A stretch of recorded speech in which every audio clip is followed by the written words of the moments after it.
तो ये आपको 2012 में जब वो मुख्यमंत्री थे, उन्होंने पिंक रेवोल्यूशन का नारा दिया था और गोवंश के मिथुन को खाद्य में एक्सपोर्ट का वो काम किया। अब इन आंकड़ों ने शंकराचार्य को आंदोलन के लिए बाध्य किया है। तो अब मैं आपको शंकराचार्य जी ने जो कहा है वो बताता हूं। सबसे पहले मैं पुरी के शंकराचार्य जी का बयान आपको बताता हूं। ये बयान उन्होंने 7 फरवरी 2024 को दिया।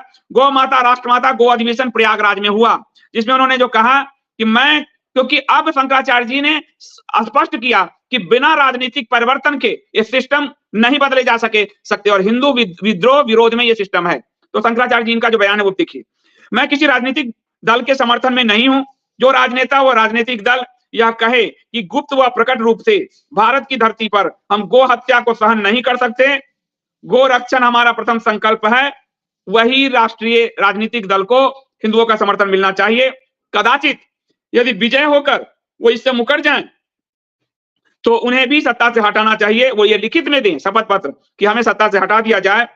ऐसी घोषणा जो करे उसी का साथ है।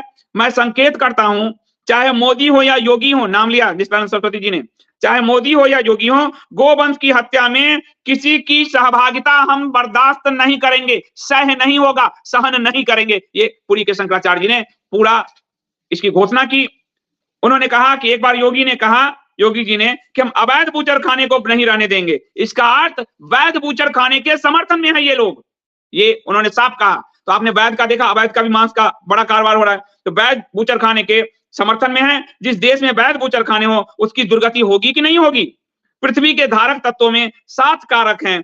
स्कंद पुराण आदि से उन्होंने उदाहरण दिया। उसमें प्रथम जो पृथ्वी को धारण करती है वो गो है, गाय है। और उन्होंने कहा कि गो गाय, वेदज्ञ ब्राह्मण, 4 वेद, वैदिक वांग्मय, सती स्त्रियां, मतलब मातृशक्ति स्त्रियां, सत्यवादी, दानी, निर्लोभी लोग, धर्म, ये सब पृथ्वी को धारण करते हैं। उसमें प्रथम स्थान स्कंद पुराण में 2 बार आया है, गौ है। तो गौ हत्या हम बर्दाश्त नहीं करेंगे।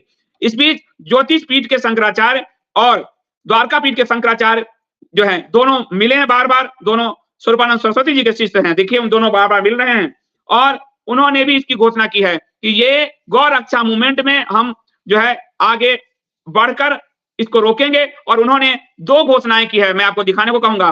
चुनाव से पहले जारी करेंगे भाई व कसाई वाली पार्टियों की सूची, चुनाव से पहले।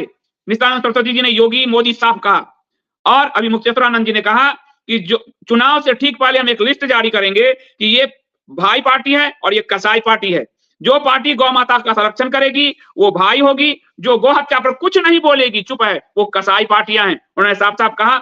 और उन्होंने कहा कि राजधानी रायपुर के बोरिया कला में उन्होंने एक मीडिया से चर्चा करते हुए कहा कि लोकसभा चुनाव से पहले वे भाई और कसाई की सूची जारी करेंगे। जो पार्टी गौ माता का संरक्षण करेगी वो भाई, और जो गौ हत्या पर कुछ नहीं बोलती वो कसाई पार्टी है। हम भाई वाली पार्टी को वोट करने की अपील करेंगे। साफ वोट में हम अपील करेंगे कि जो गौ माता का संरक्षण कर रही है उसी पार्टी को वोट दीजिए। जो चुप है, गौ माता का संरक्षण नहीं कर रही है, हिंदू उसको वोट दे रहा है, इसका मतलब हिंदू भी गौ हत्या में बराबर का भागीदार है। वो उसी गौ हत्या में वो भी पापी है, क्योंकि वो गौ हत्या को बंद ना करने वाले लोगों को वोट कर रही है, वो उसमें सहयोगी है। उन्होंने साफ साफ कहा कि गौ हत्या बंद हो, इसके लिए निर्णायक लड़ाई अब हम लड़ेंगे। शंकराचार्यों ने कहा निर्णायक लड़ाई लड़ने का समय है। गौ माता की तड़प तड़प पर पूरा भारत सड़क पर, गौ माता की तड़प पर पूरा भारत सड़क पर, ये नारा देते हुए शंकराचार्य जी पूरे देश में घूम रहे हैं। और उन्होंने कहा कि 10 मार्च को भारत बंद का आह्वान किया 10 मिनट के लिए। और अहिंसक आंदोलन गौ माता के लिए 66 की तरह शुरू हो रहा है। गौ माता राष्ट्र माता, ये अभियान का नाम दिया गया है। यह राष्ट्रव्यापी अहिंसक आंदोलन होगा। 14 मार्च से गोवर्धन गिरी परिक्रमा करके भगवान श्री कृष्ण जहां गौ चराते थे, जिस गोवर्धन पर्वत पर गौ चढ़ाते थे, उस गोवर्धन गिरी की परिक्रमा करके दिल्ली संसद तक कूच करेंगे शंकराचार्य हिंदुओं के साथ। संसद के पास जैसे 66 में घेरा गया वैसे घेरा जाएगा। तो उन्होंने कहा कि गौ हत्या बंद करने के लिए संकल्प लें राजनीतिक पार्टी। लोकसभा चुनाव के पहले ही गाय को राष्ट्रमाता का दर्जा मिलना चाहिए। जो दल इसका समर्थन नहीं करते उन्हें वोट देने वाले भी गौ हत्या के बराबर भागीदार हैं। और ये हमारे शास्त्र कहते हैं गौ हत्या के बराबर। ये देखिए, मोदी घोषणा करें फिर सत्ता में आए तो गौ माता को राष्ट्रमाता का दर्जा देंगे, ये डायरेक्ट अब नाम लिया जा रहा है। क्योंकि जो पिंक रेवोल्यूशन के नाम पर जनता को बरगलाते हुए वोट लेकर आया, उसने पिंक रेवोल्यूशन को हाइट पे पहुंचा दिया है। पूरे भारत को मांस निर्यात का देश बना दिया। ब्राजील के बाद वही देश भारत है, जो आपको आंकड़े दिखाए गए हैं। तो उसके बाद उन्होंने आर पार की, आप दिखाओ, शंकराचार्य ने आर पार की लड़ाई का ऐलान किया। आर पार की लड़ाई वाला दिखाओ कि अब गौ माता को बचाने के लिए आर पार की लड़ाई वाला दिखाओ। तो आर पार की लड़ाई का ऐलान किया उन्होंने और साफ साफ कहा कि यदि गौ माता को नहीं बचाया गया तो भारत नहीं बचेगा, इसलिए गौ माता को राष्ट्र माता का दर्जा दिया जाना चाहिए। और ये उन्होंने सबसे अपील की है। गौ की जो हत्या हो रही है उसमें कारण असली क्या है, उस कारण को एक बार मैं कर रहा हूं, इसको दिखाएगा फिर, उस कारण को बहुत अच्छे से सामने रखा। वर्तमान में रामेश्वर मिश्र पंकज जी ने एक पुस्तक है उनकी, सांस्कृतिक अस्मिता के प्रतीक गौ माता, उसमें उन्होंने जो लिखा पूरा, इससे पहले ये दिखा दो ना, आर पार की लड़ाई का ऐलान जो है ये रहा,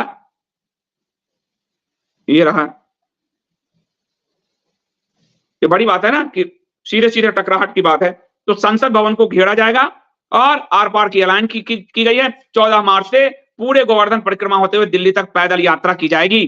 और इसमें हमारी पार्टी ने शपथ पत्र दिया है पुष्कर द्विवेदी जी को, जो उत्तर प्रदेश के प्रभारी हैं और राष्ट्रीय उपाध्यक्ष हैं। उनको ये ड्यूटी दिया गया है कि वो शंकराचार्य जी तक, खुद राष्ट्रीय अध्यक्ष अंकुर शर्मा जी ने लिखित में कोर्ट के स्टाम्प पेपर पर दिया है कि हम एक बूंद भी गौ का रक्त नहीं बहने देंगे। जहां भी हमारे विधायक सांसद चुने, जहां भी हमारा एक सांसद भी चुन के आता है, उस पूरे इलाके में गौ रक्षक दल को मजबूत करेंगे, गौ तस्करों को जेल में ठूसेंगे और एक भी गाय माता की आंखों में आंसू नहीं होगा। ये खुद अंकुर शर्मा जी ने लिख के ये ड्यूटी पुष्कर द्विवेदी जी को दिया गया है।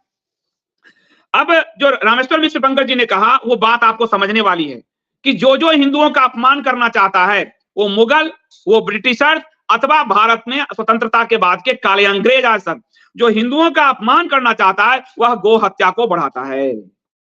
और आज हिंदुओं का अपमान करके पासमानदावाद चल रहा है, तृप्तिकरणवाद चल रहा है, संतुष्टिकरणवाद चल रहा है। इसलिए गो हत्या और बीफ एक्सपोर्ट में भारत नंबर 2 पहुंचा दिया है। पिंक रेवोल्यूशन का नारा देने वाले झूठे लोग, और नंबर 2 पर भारत को पहुंचा दिया बीफ में, और मिथुन गोवंश के मांस निर्यात को अनुमति दे दी है। ये पहली सरकार है जो गो मांस का ऑफिशियल निर्यात का ऑर्डर लेकर आई। तो उसमें रामेश्वर मिश्र पंकज जी ने लिखा है कि अंग्रेजों की जब भी बैठक होती थी तो राजपूताने, जो राजपूत जितने हैं राजघराने, ये सब कहते थे कि हमारे साथ समझौता इसी शर्त पे होगा कि हमारे इलाके में एक बूंद गौ माता का रक्त नहीं बहेगा।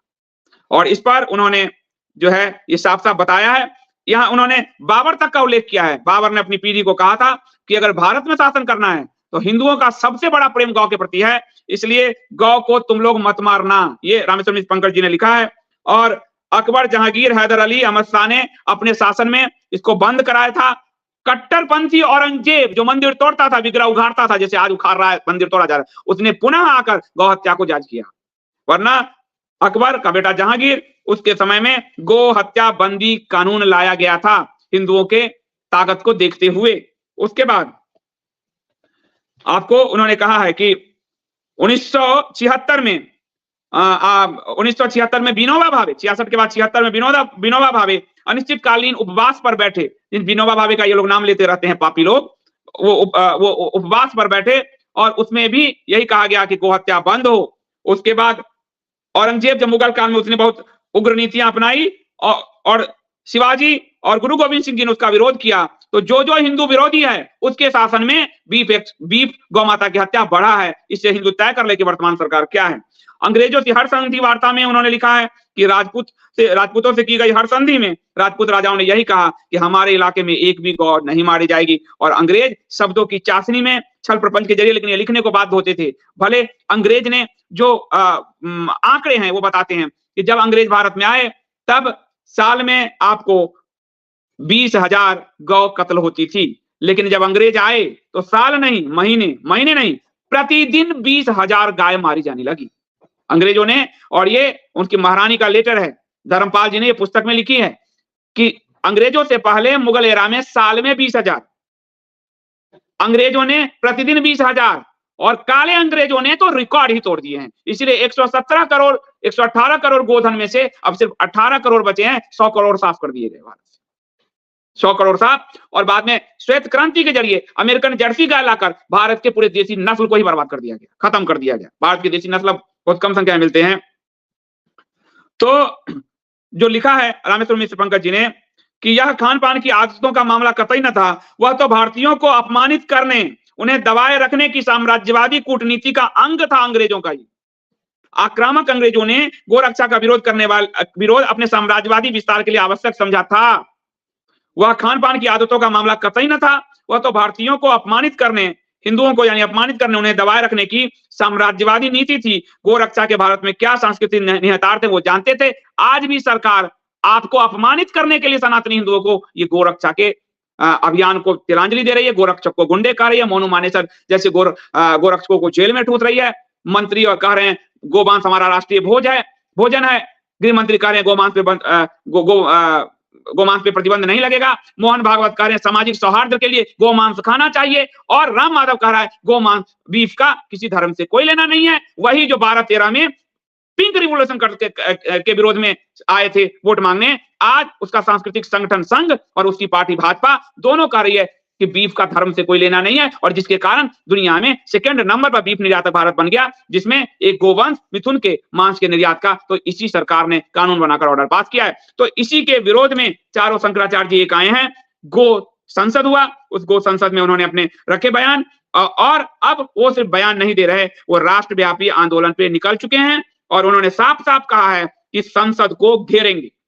चुनाव से पहले लिखित में दो, तुम भाई पार्टी हो या कसाई पार्टी हो, जो गोवंश के समर्थन में लिख कर देगा वो भाई पार्टी, यानी वो सनातन धर्म हिंदुओं का भाई पार्टी है, और जो चुप रहेगा नहीं बोलेगा वो कसाई है, वो हिंदुओं के भेष में कालनेमी है। और इसलिए शंकराचार्य जी की 14 मार्च से देशव्यापी एक आंदोलन शुरू हो रहा है। 10 मार्च को भारत बंद से यह स्टार्ट होगा, और चारों शंकराचार्य जी इसमें एक मत है कि चुनाव से पहले आर पार की लड़ाई सनातन धर्म के लिए आरंभ हो चुका है, और जो पृथ्वी को धारण करने वाली प्रथम तत्व बताई गई स्कंद पुराण में गौ, उसकी रक्षा का संकल्प लेकर हमारे धर्मगुरु उतर चुके हैं। अब यह तय होगा कि कौन सनातन धर्मी हिंदू है और कौन अब्बासी मानसिक खतना कराया हुआ सरकारी हिंदू है, यह बिल्कुल तय हो जाएगा इस लड़ाई से। इसलिए सरकारी हिंदुओं का मतलब है गोमांस भक्षी, गोमांस में सहायक, गोमांस गाय माता की आंखों से जो पीड़ा हो रही है उसमें आनंदित होने वाला वह है सरकारी हिंदू, और जो सनातनी हिंदू है वो गो रक्षा के लिए प्रतिबद्ध है, और उसके लिए संकल्प लेकर